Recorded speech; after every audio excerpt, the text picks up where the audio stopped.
Hey, it has been a long time since I've done one of these driving videos. I've forgotten how to speak. I also am running off very limited brain capacity at the moment. I am 6 weeks postpartum and my brain's just still not quite there. So yeah, if I don't make a lot of sense in this video, that would be why. I am obviously going for a drive. I am having a shit day. It's the first day of winter, which should actually make me feel really happy because I love winter. It's my favorite season. I love the rain. I love the cold. I love snuggling up. But I just woke up feeling anxious and feeling a bit yucky, which honestly has been normal for me lately because having just had a baby, my hormones are all over the place, and some days I feel really shit and other days I feel good, and it's kind of like luck of the draw which day I'm gonna get. And running off sleep deprivation and trying to just survive the newborn phase has also been really hectic and is contributing to my mental health as well. So yeah, I'm not waking up with any expectations lately. I'm just letting the days be what they are, and today was just one of those days where I woke up feeling crappy and feeling a little bit panicky, just this low level of anxiety all day pretty much. I also feel really nauseous today. I don't know why. I don't know if I'm actually sick or if I'm just anxious, but yeah, I have this kind of sick feeling in my belly.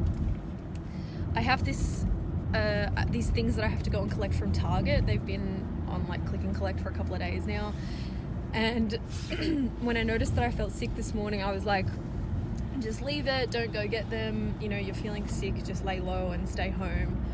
But then I was like, hang on, this is a good time for me to practice getting comfortable with the uncomfortable, because you guys know that's one of my favorite things to do. Putting myself in shitty situations and seeing if I can deal with the discomfort of it. No, but really, I do this thing when I feel sick and when I feel anxious, where I tell myself that I can't possibly go out and do the things. And it's not because I feel sick. It's not how when you're sick you should stay home and rest and recuperate and that kind of thing. It's not that I'm giving myself a break because I feel sick and I'm trying to be nice to myself and I'm trying to recover. It's because I get this thing in my head that if you go out and you're sick, you're gonna panic, you're gonna shit everywhere, you're going to vomit, you'll lose control of your body. And it's fear that stops me from doing things when I'm sick. It's not the fact that I'm sick, if that makes sense. And so I really wanted to kind of challenge that a little bit, because I can say all I want that the reason I'm staying home is because I feel sick and I'm just trying to give myself a rest day, but I know deep down that the reason I'm not doing anything is because I'm scared. And I'm scared of what's going to happen if I go out when I'm sick. So the reason I took myself on this drive to Target to pick up my click and collect stuff is because I'm trying to sort of continuously prove to myself that I can do anything regardless of what state I'm in. Regardless of whether I'm sick or I'm anxious or I'm tired or whatever. I don't have to avoid doing those things when I'm not in the most premium state of mind. You know what I mean? I can still do them regardless of how I'm feeling and be okay at the end of the day. So that's what I'm doing. I thought I would film it as well because it's been so long, and just to be really honest in that I still get these days as well, especially being 6 weeks postpartum. Of course I'm going to have these days where I feel really sideways and it's hard for me to do things. I don't know where to park. I don't come to this shopping centre ever. I think I've been here maybe 4 times in the past 3 years. So it's super unfamiliar to me. I don't know where the best places to park are.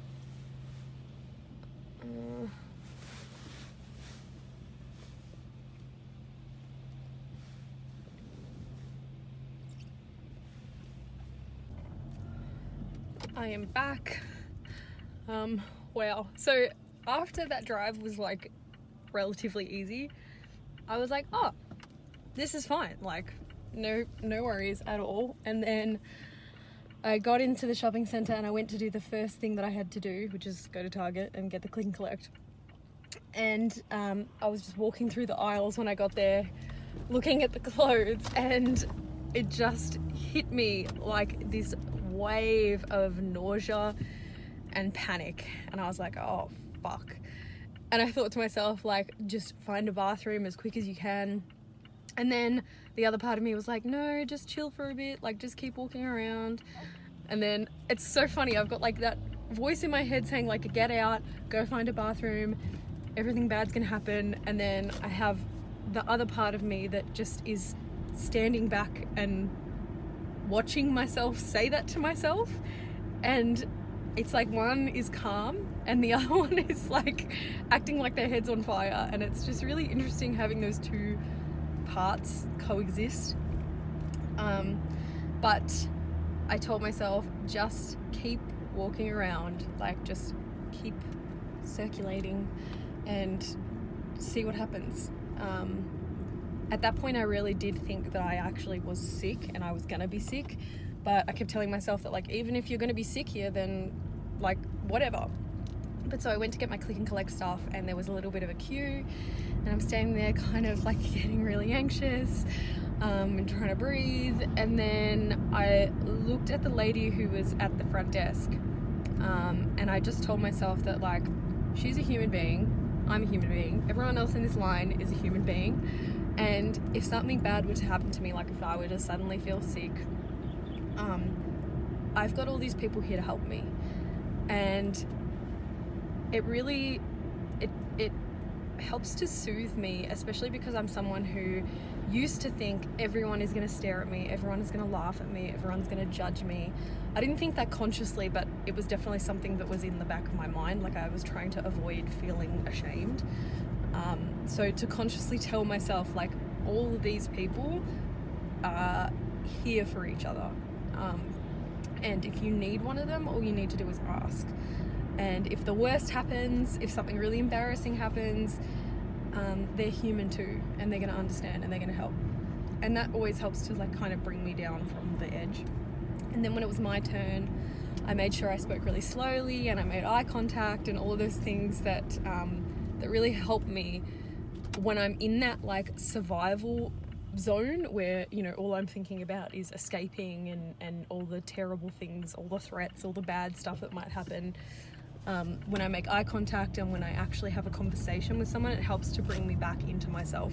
So I went into Kmart, bought some stuff, and then I had to go get some things from the chemist and just like did all the things, but did them really slowly and did them with kind of like this meandering sense, like, you know, I don't have to get here and get this and do this and like quick, let's get it all before I have a meltdown. It was like very slow, very deliberate, very just like, let's just amble around and like explore kind of vibe.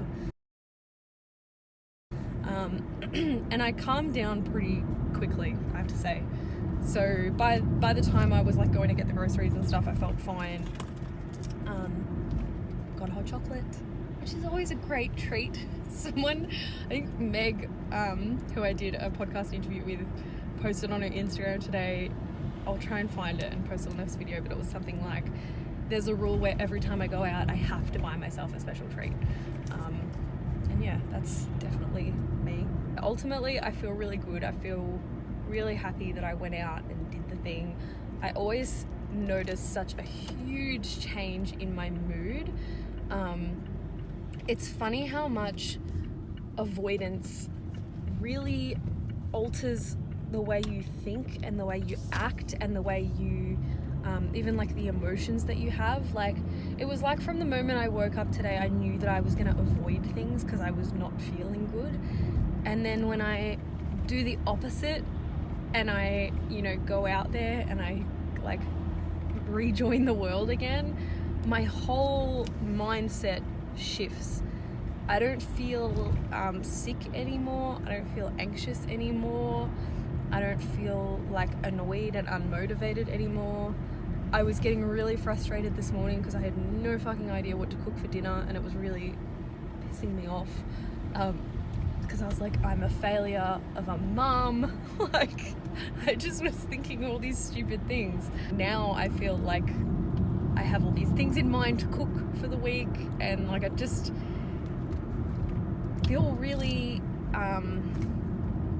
inspired again. I think it's a really important lesson that you learn from exposure, is that you can always do the things that you think you can't do. Like, you can always do them. We tell ourselves that we can't. We make up such bizarre stories. We give ourselves these free passes to not do the things that we want to do because we're like, I feel sick, or I'm tired, or it's raining, or I'll do it tomorrow, or just whatever the excuses are. And it really contributes to this idea that like we can only do things at a certain time or in a certain mind frame, and really the opposite is true. We are capable of doing pretty much anything regardless of how we're feeling. Yeah, that's something that I'm definitely still relearning. Like, when I first found out I was pregnant with Juliet, I was really nervous about morning sickness, and I was like, how am I going to handle feeling sick, feeling nauseous? And the thing is, I handled it. Like, it wasn't pleasant, but I was fine. Like, I got through it, and wow, that sounds bright. Yeah, it's always just funny to me, the things that I tell myself, the reasons I tell myself about why I can't do things and why I'm going to struggle with things, and why, you know, I'm not a person who can cope with X, Y, or Z. But I always prove myself wrong, and I am going blind right now. Like, wow. So if you are watching this and you have been avoiding doing something, I highly recommend that you just do it. Don't wait until it's like the perfect time to do it, and when you feel better and you feel less anxious, because the more you avoid doing it because of that, the less likely it is that you're ever going to get to a stage where you feel less anxious, or you feel more capable, or, you know, you feel like less sick. Like, that's always going to be your body's way of stopping you if that's the way you learn to avoid things. That makes sense. I feel like I've said if that makes sense so many times in this video, and it's genuinely because, yeah, like I said, there's not much up here at the moment, honestly. I always do this. I always take this wrong turn every fucking time. I don't drive this way often, but when I do, I take a wrong turn.